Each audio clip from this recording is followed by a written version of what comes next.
What's going on? How's everybody doing? So I apologize for nothing because traffic made me want to pull my hair out. I think I'm missing. Yeah, you see any hair that's missing, that's traffic's fault. Any hair that's too long, that's also traffic's fault.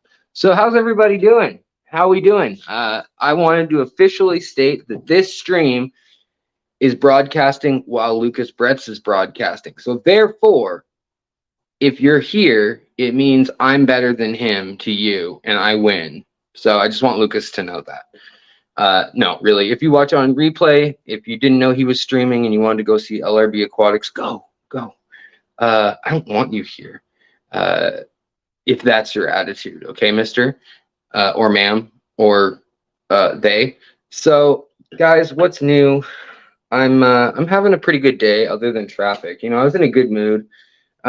Even though I was in traffic, I was listening to a set of YouTube videos that were audio based, basically, which was fun. I like to do that, where basically podcast YouTube videos, and yeah, so that was kind of cool. Also, I was at my local Petco or PetSmart, I should say. They decided that they're not going to sell bettas anymore, and they're clearing out the bettas they have. Part of it was that they didn't have enough employees or something to do water changes, but the other part of it was just that they had a lot of complaints, and I'm glad. Like, I'm glad that they had a lot of complaints about the way they were being cared for. Now, the cool part though was that I wasn't furthering their betta empire, or whatever you want to call it, torture fest. But check it out. Let me turn this around. Turn around. All right. So, oh, of course you can't see the color in this lighting, but we've got a beautiful male here. He's blue, but he's got the iridescent kind of purple lavender look. He's longer finned than I've had in a long time. I usually go for the shorter fins. But he's got green, purple, blue, and then red on his pectorals. And so, see that bubble nest? He's got a bubble nest going because I also got this adorable little female. Where's she at? Come on, come on.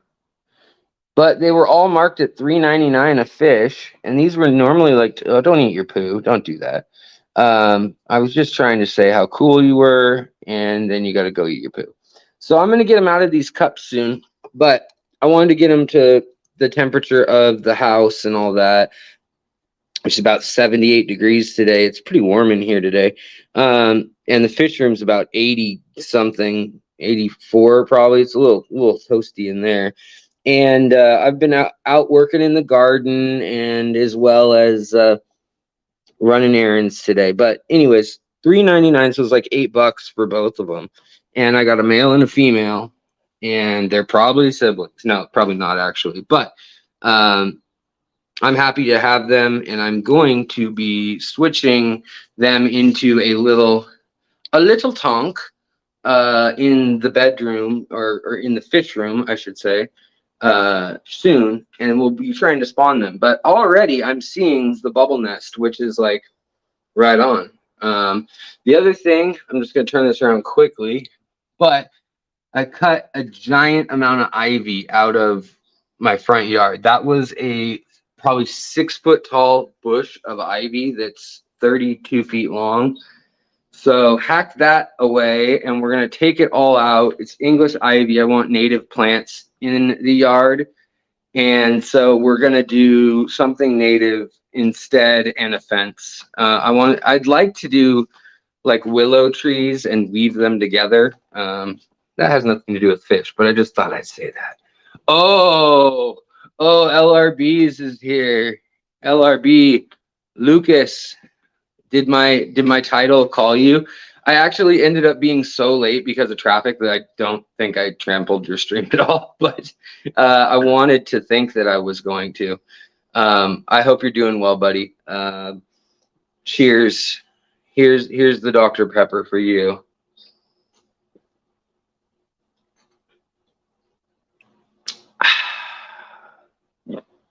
Oh, don't give me the hiccups. Oh, it called you. Yeah. Oh, we got Friday Night Lights. Dr. Anthony, whose channel I was on recently. Yeah, it was really boring. Don't go watch it. His channel at all.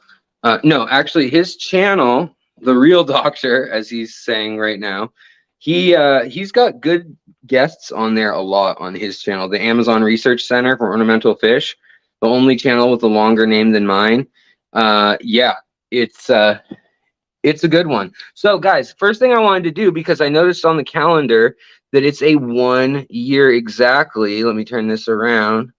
Oh, that's not how you turn it around.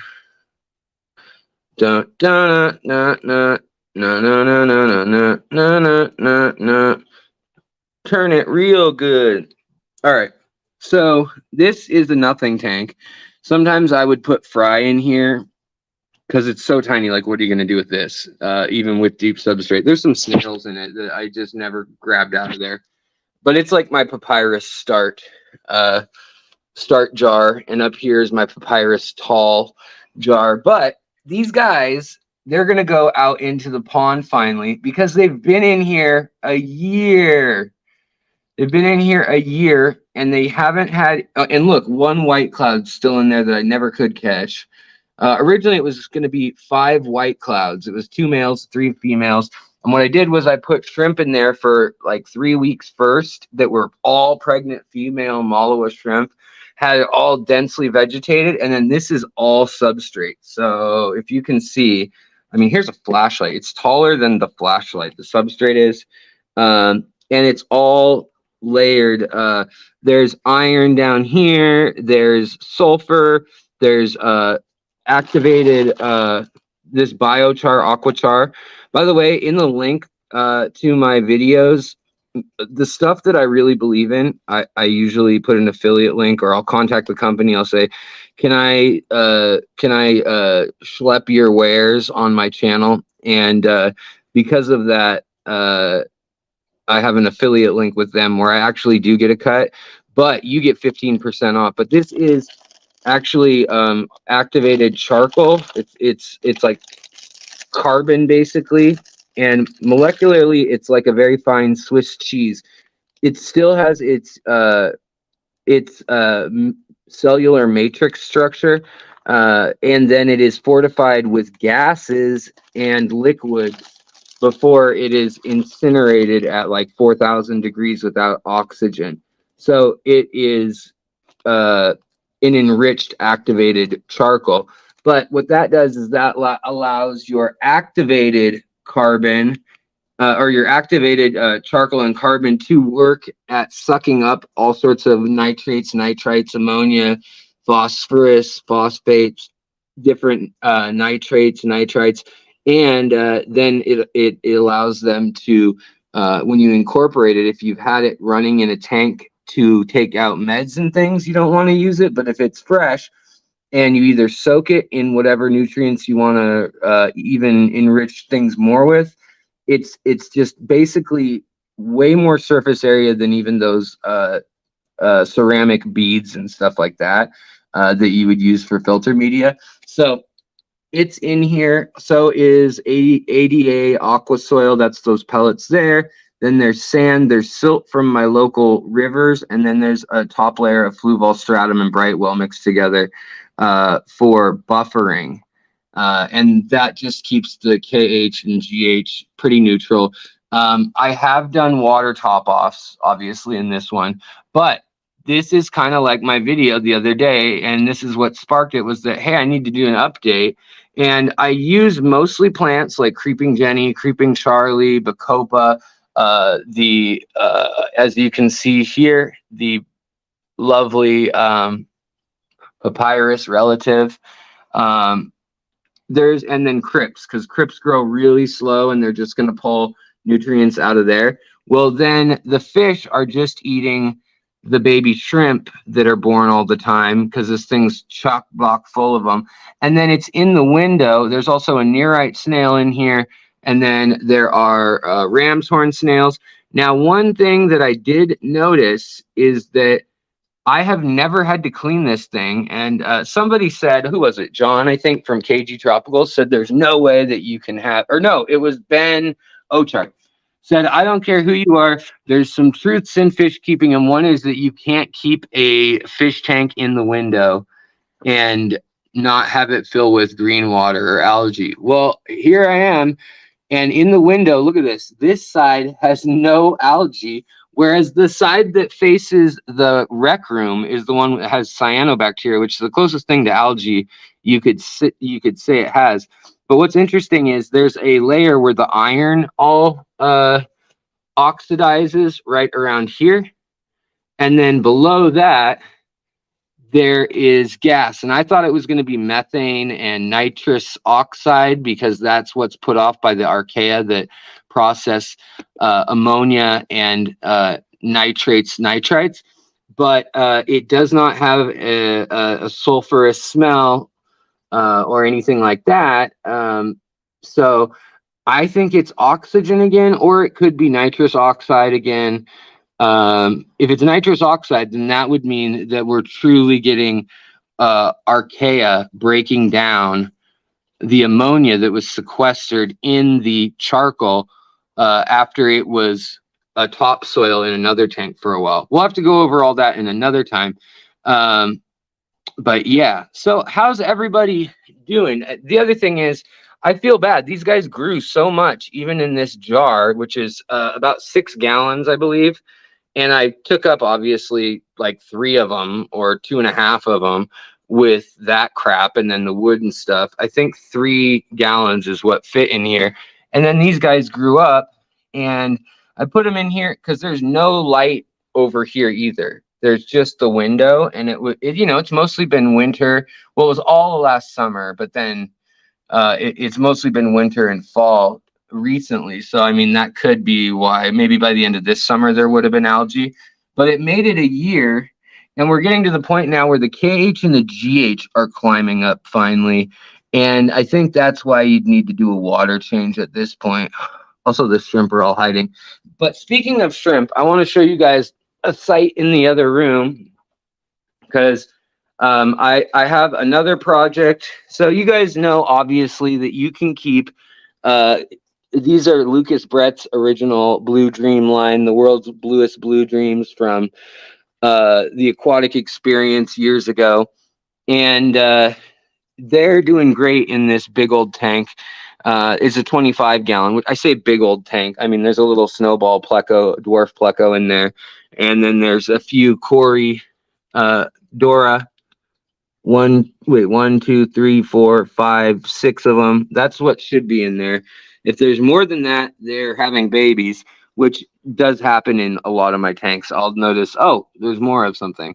But in any case, the filter's getting overgrown with the Persicaria too, so I'll need to take care of that soon. This tank is gone bananas, bonkers, bonzos. So I need to cut way more room for the fish. I mean, they can swim around into here too, but right now they've kind of got pacing room from about here to about here, and then back to here. And this is a 55-ish gallon with the pump. But this all needs to get trimmed. This is purple bamboo, bulbitis, whatever. Okay, so my scatterbrain, guys, keep me focused. So here is the Blue Dream shrimp colony. You guys know they can be kept with the filter, yada yada, lights.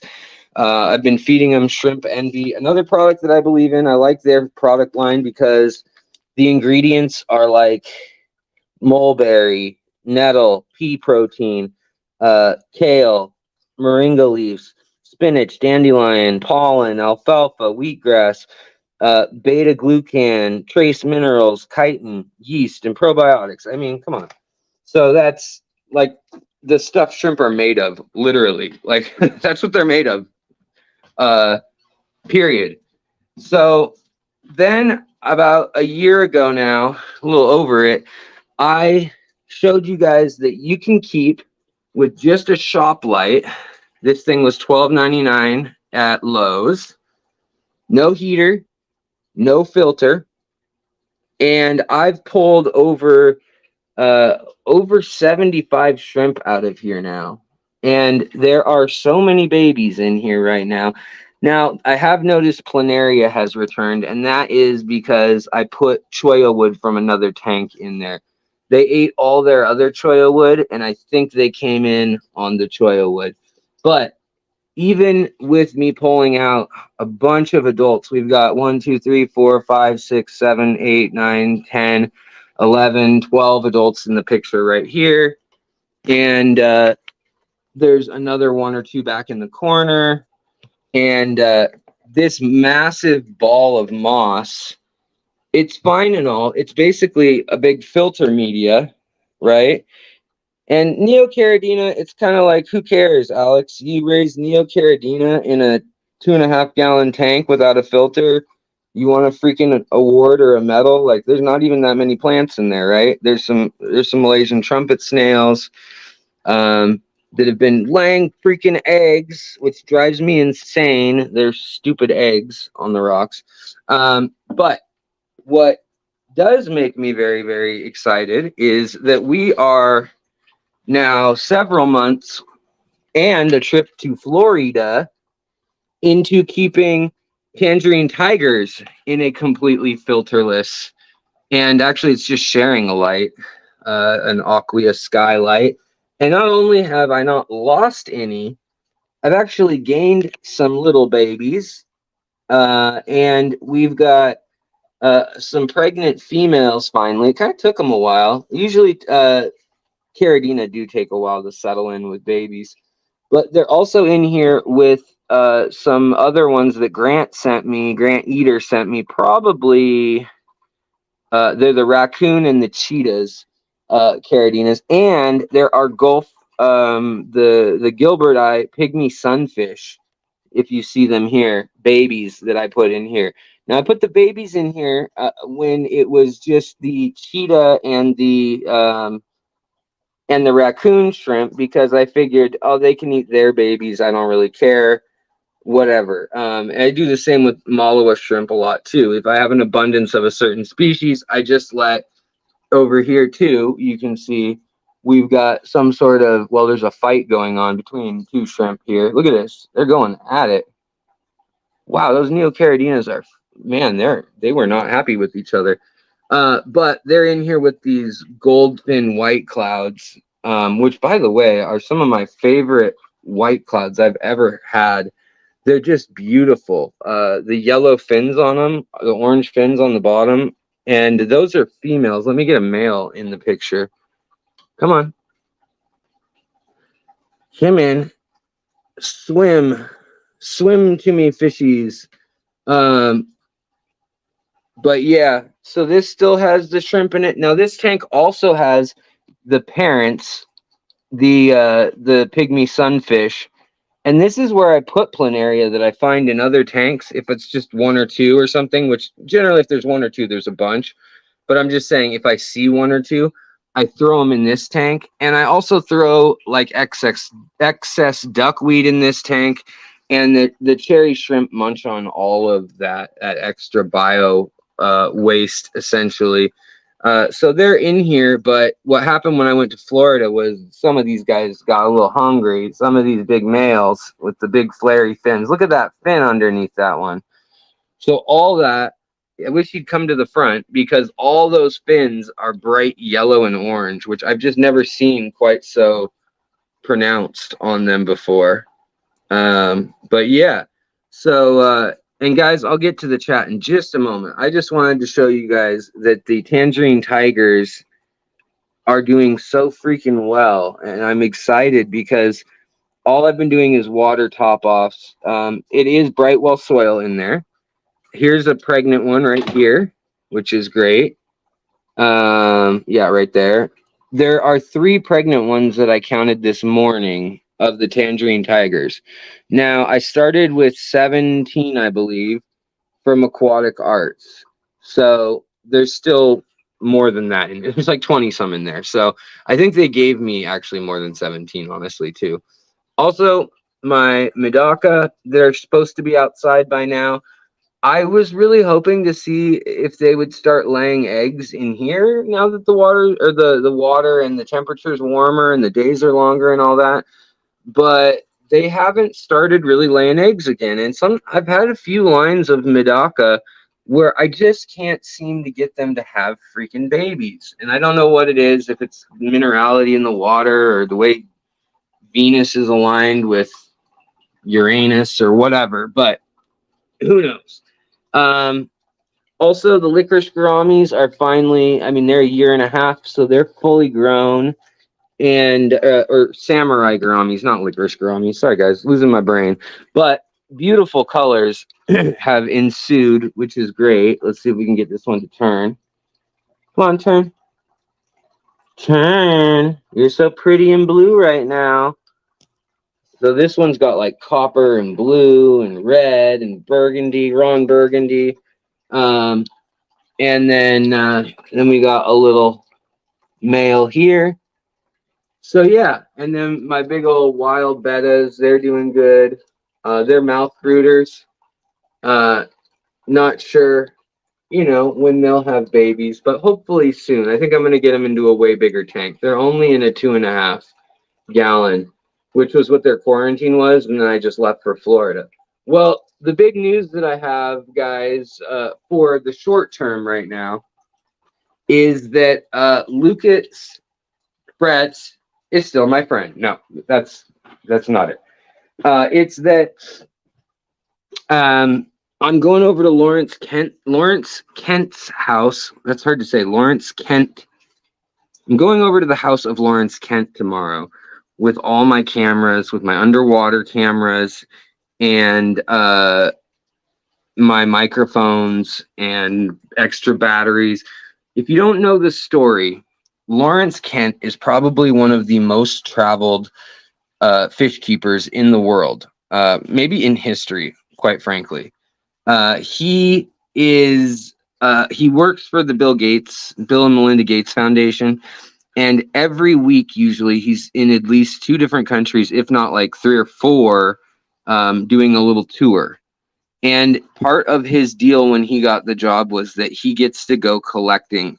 For every night he has to spend abroad, or every 2 nights he has to spend abroad, he gets 1 night of collecting if he asks for it, unpaid. But they're obviously flying him there. So he has been to something like, I don't know, 130 countries, maybe even more than that. That was several years ago. But he has some of the coolest fish from some of the strangest places. It's like the Islamic Republic of the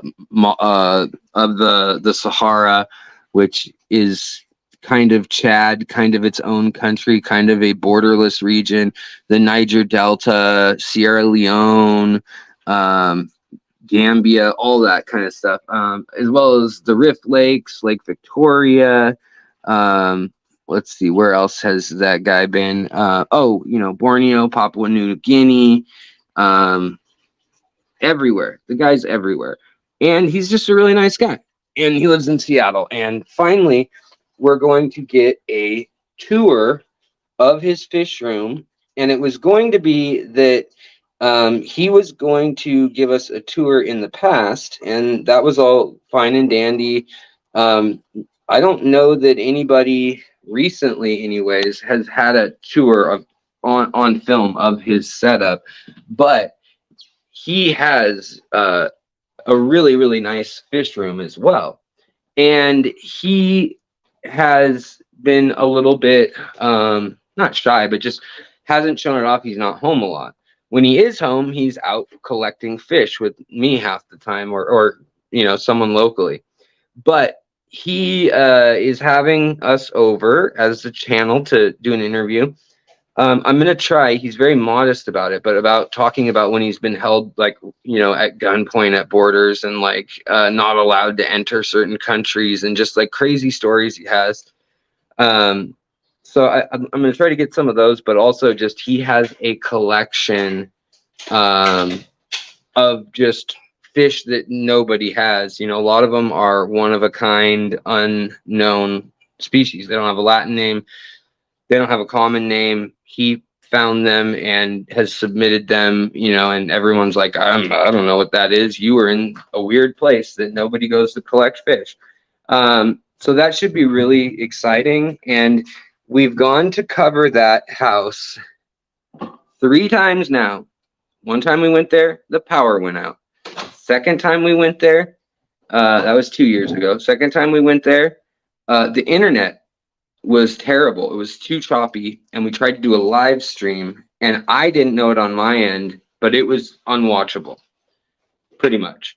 Then I went and recorded everything because of that the next weekend, and I got my phone stolen from me at a 7-Eleven, snatch and grab, with all that film on it after I had just gone back the weekend after and copied everything we did. So the fact that he's going to allow us to come back and actually even talk to him with my luck is incredible. So I'm really excited about that. Okay, so that's the big ta-da, the big announcement. Hello, honey. How are you, my dear? This is my wife who I love. Say you love me. Love you. Yeah. How was your thing? That's fun. She was at a cooking class with her coworkers. She took her inferior coworkers to get schooled on how to cook with paella. And they, what's his name again? Tom Douglas. Tom Douglas, who's He did not teach. a very cook in Seattle. He's at like what, 30 restaurants if you count all the different things. Well, what was at the peak? 15. Okay, he's got like 15 different restaurants. So, anyways, let's sit down. I feel like I'm making people nervous, and let me engage with you in the comments. That's what they say I'm supposed to do as a YouTuber. It says engage with your audience and make them feel appreciated, and they'll throw money at you. Oh, that's cute. Look, she's got a new outfit. Honey, guys, I think it's a little small for her.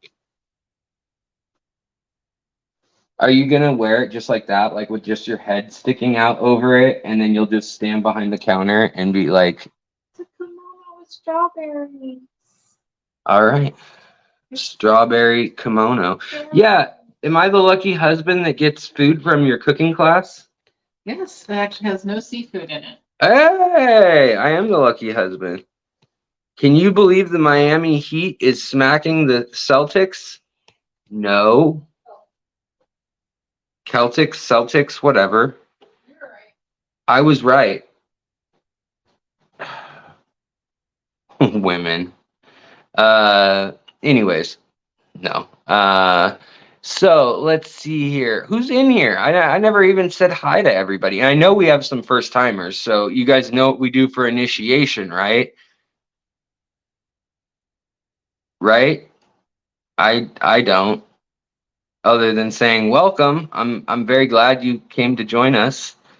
My fish tanks, Aquatics. Did you change your name again?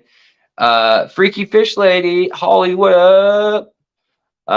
You want strawberry shortcake after seeing that? Yeah. Sky Dancer, Coro, Nat, what's up? Going G, Kari, who I understand is new here. What's going on? Linda Worth, that's awesome. Jeff Kane, the master himself. Sing a newcomer's song. Oh, I could do that. Oh, you're here from the Joey stream, been flipping. Well, that's the only dramatic stream I really have, and it wasn't that dramatic. Other than my channel got canceled and I got sued, which both got overturned, thrown out, whatever you want to call it. Sonny Gordon, Alex, are you and your wife going to have a little? No, unfortunately not. Yeah, what the heck? Who are those clothes for? Coworker. No, we wish, but not in the cards, unfortunately. So I'll just collect every fish in the meantime. I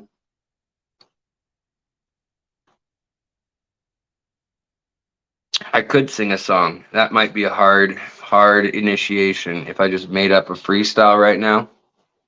Paulo, welcome. Hey, Master Black, what's going on, brother?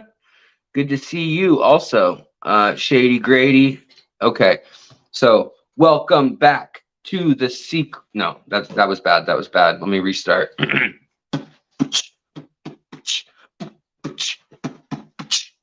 That's it. That was all I got. Could you pair a zebra and a leopard danio? A zebra and a leopard danio are the same fish. However, there is the Kaifit danio, which is sometimes sold as the fire danio or fire ring danio or the leopard danio, but it is actually a different species. But most leopard danios, especially if they have long fins, any long fin danio variant is, unless it's brand new and it's a lot of money, it's going to be that Rario, the Divario Rario, the zebra danio, or the zebra fish, or the zebra fish, as the Brits would say. Bambi McCluskey. Now there's a name. Welcome. I like that, McCluskey. All right. So my name is Alex. I'm here to say I like keeping fish like every day except Friday, because I'm Catholic. No, I'm not. That was a joke. Let's sing a song. Let's all get along. Let's all wear our thongs and head to the beach. That's not what you were thinking. Perhaps you've been there drinking. Let's look in the glass. Let's kick some bass and think about what we're growing, showing the grass we're mowing in our tanks with our scissors and our little lizards and our crabs and anything else that lives on land and has hands to grabs. No, it's just not going to happen. Tonight's just not rolling off the tongue, right? It's hard at these fake teeth that they made. I'm like Ross from Friends. He made me fake teeth, and then he hit with the. Be good, Alex. Don't say those words. He hit this tooth with the drill and chipped it. I mean, the teeth are all messed up anyways, and he's gonna fix them all. But yeah. Mad flows. Yeah, they're mad. I'd be mad about having to listen to those flows. But yeah, wear out thong and head to a pond. That is a much better line. Fish water sounds better. Yeah, boots and cats and boots and cats and boots and cats. You're here.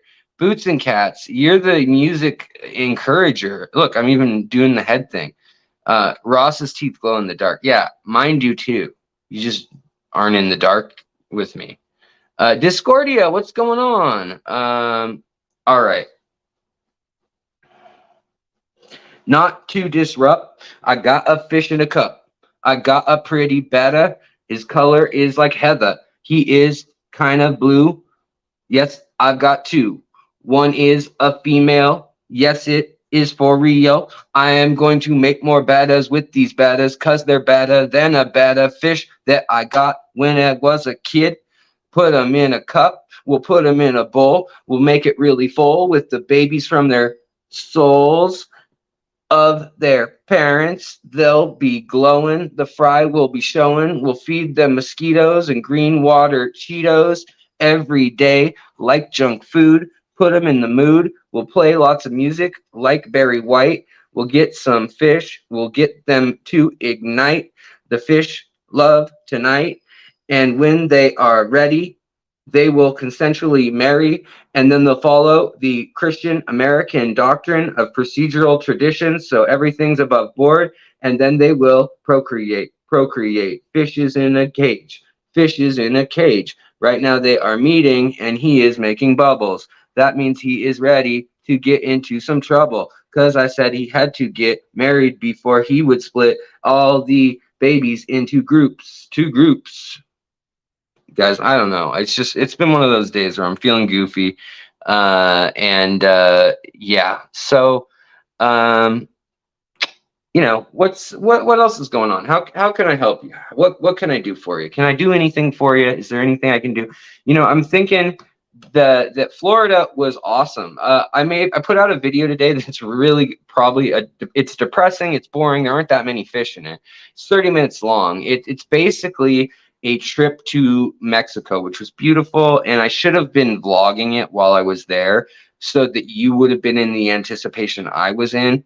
But I didn't want to do that because I didn't want to take the time to edit and to find Wi-Fi or landlines or whatever I would have had to do off the grid and in small towns and stuff. And so I just decided that I needed to make a video addressing what a bummer the trip was for fish collecting, in that, yeah, there was really beautiful fish out in the water and in the tide pools, and there were whales and dolphins and all sorts of cool marine life out in the ocean. But even the ocean you couldn't swim in because it was just filled with human waste and garbage, and it smelled bad.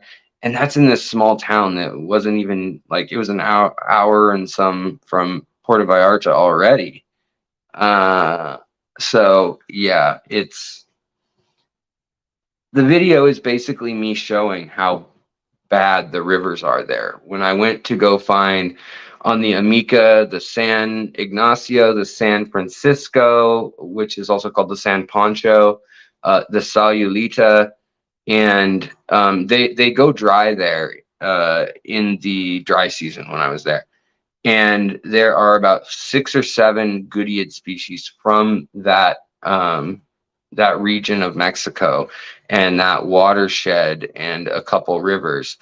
And now they're only found in 1 or 2 small collection points that they've reintroduced them to, and they're kind of like up in the mountains, protected and on private property, whereas they're not in the rest of the river where they used to be. And when I go there, in the video, if you watch it, you'll see, I mean, I tried to include some pretty stuff and a little bit of just travel footage and stuff like that, because I don't do that very often. But and some birds and iguanas, but it was just really disheartening to see them burning all the trash, and like literally the sewage going right into the creeks and the rivers. And yeah, it was wild.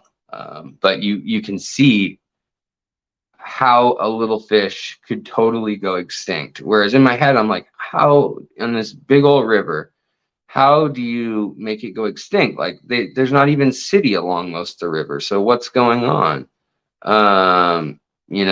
The iguanas are sus. Yeah, iguanas are always sus. They're all, I mean, if it gets too cold, they fall out of the tree on your head.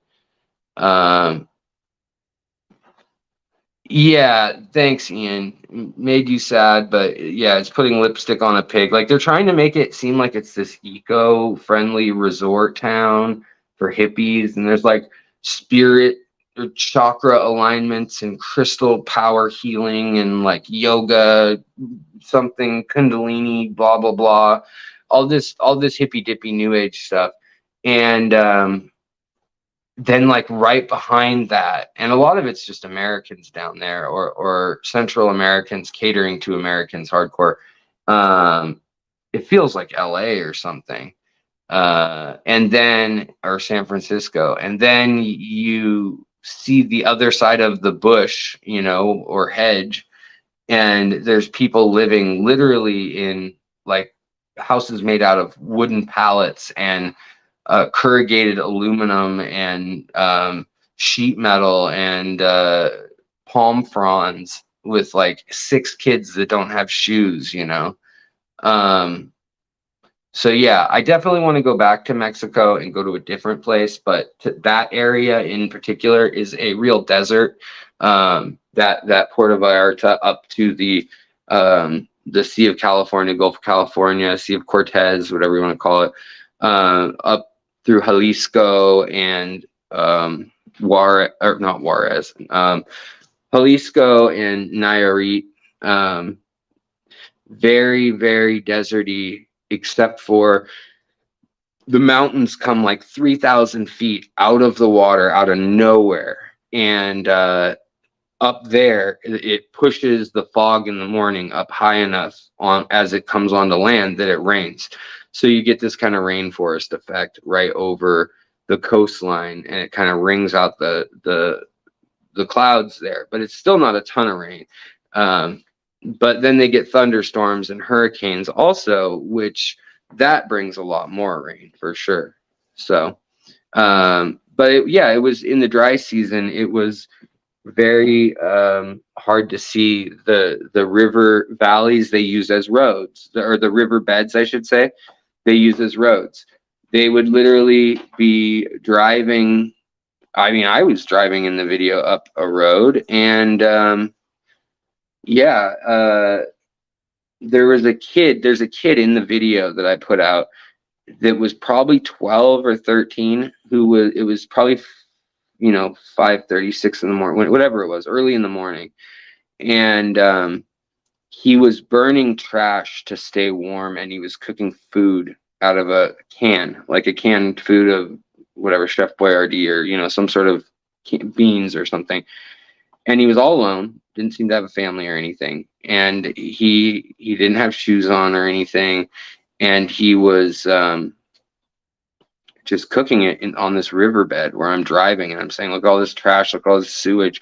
And it's like, this is where the fish would have been living. And they put in a power or a water treatment plant, but all it really does is put the water farther out to sea, essentially. Anyways, the video's up. It's a bummer. You don't need to watch it, but this did come from there. This gal was gluing these together, which was cool. I'm sure everybody has the same grip, the same little painted trinkets and stuff. They probably get them all, like, get like plain white ones all from China in mass, and then paint them in each town with a different theme. But yeah. Okay, guys, let me look at the chat. I know I've been a bad boy.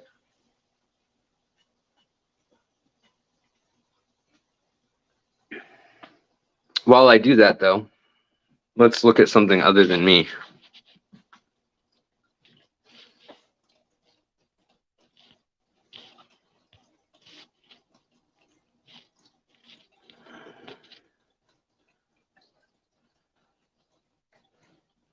Okay.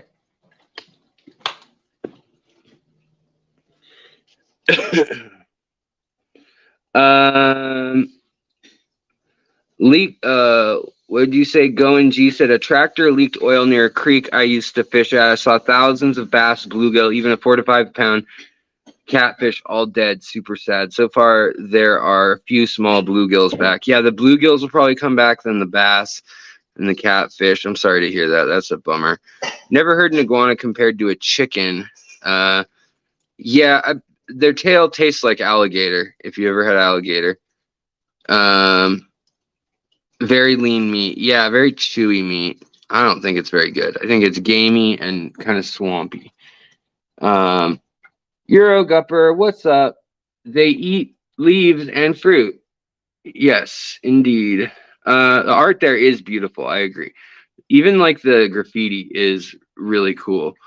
Hey, Eurogupper says, do you have any experience breeding discus? I don't. I would be a liar if I said I knew anything about discus other than what I've read and watched online and stuff. I know friends who are amazing discus whisperers and things. I know like Dean and Lawrence and a handful of other people who used to breed them like for a living sort of thing, or a side living, I should say. But no, I don't personally know anything about it.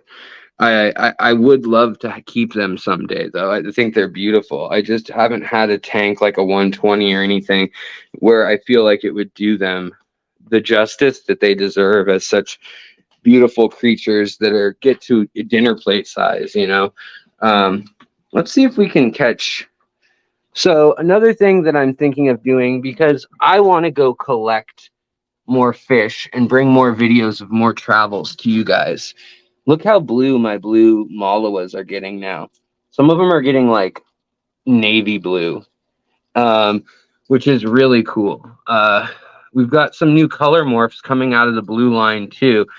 You're still going to get normal ones that are kind of your white colors, but the blue is really, really strong now. Especially in this tank. The blue is, really impressed after 8 years of working on it. Finally, they are matching the blueness of like a Neocaridina. Here's a purple one. The red sometimes have babies that are purple, which is kind of cool. Here's a little half beak, a three spotted half beak, and a little Keely. And over here we got another big blue. And then down here we have the new color morph along with some blues. But this is a yellow is what I'm calling them. Or actually I'm calling them golden loggers because they kind of have this clear color. And then, yeah, here's a good example of the spangling they get on them. If this will let me zoom in at all to this guy. Come on, let me show them. There's like white banding and speckles on that guy on the top leaf. And so that looks like almost suds on like a beer or something. And then when you look at some of them, like some of the red line that the blues throw, they've got a yellow center. And then they've got those sud lines. So I've been calling them golden lager as the variant. But see the stripes on it back there? They're what they are is a gold nebula mix with the Malawa Caridina. Really though, the blue Caridinas in here are just killing it now. And I feel like I've kind of underpriced them, selling them for like $8 to $10 a piece, since I'm the only person I know of in the world who's got a line of these, and I've spent so long on them. But I do want to just get them out into the hobby and have people continue to work on the line. Here's a nice red one. There's a nice ruby red Malawa. But I think, like I said, I want to travel more than just to Florida this year.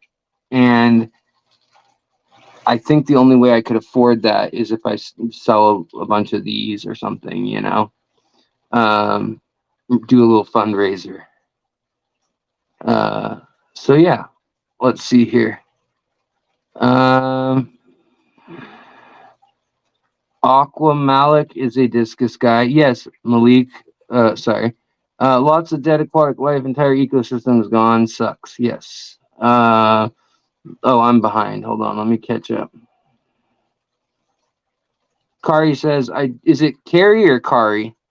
I really want to do shrimpies, and so is my daughter. Trying to figure out that well water before I try that. Don't want to be a murderer. I understand that. It's good to figure out what you do. Have I ever kept pike top minnows? No, I have not. They're really cool. And Lawrence Kent, who I'm supposed to go film at tomorrow, his house, he has some that he caught down in Florida. They're invasive down there, and they've kind of gone wild. And he's got a bunch he caught down there, not a bunch, but like I don't know, 4 or 5 that he caught down there and brought home in a bag. When he finds babies, he brings them back on the plane with him. And then we've got the Venezuelana, the orange and blue Cory cats. But look at the blue Malawas. I'm just blown away from looking at like 4 years ago when I started to call them blue Malawas, when I started to see like maybe this much blue in some of them. And now I'm finally getting blue tones that are just, some of them are just so blue. They look like Neocaridina. They look like they could be Blue Dream Neocaridina, some of them. Especially when you get them in just the right light and just like they're in a good mood because they've been eating a bunch or whatever, like this guy. Some of them are getting really electric blue. And the reds, they tend to stick together in a pile. They all pile in because they're eating food right now. And then here's more of those gold loggers. See, there's a gold logger.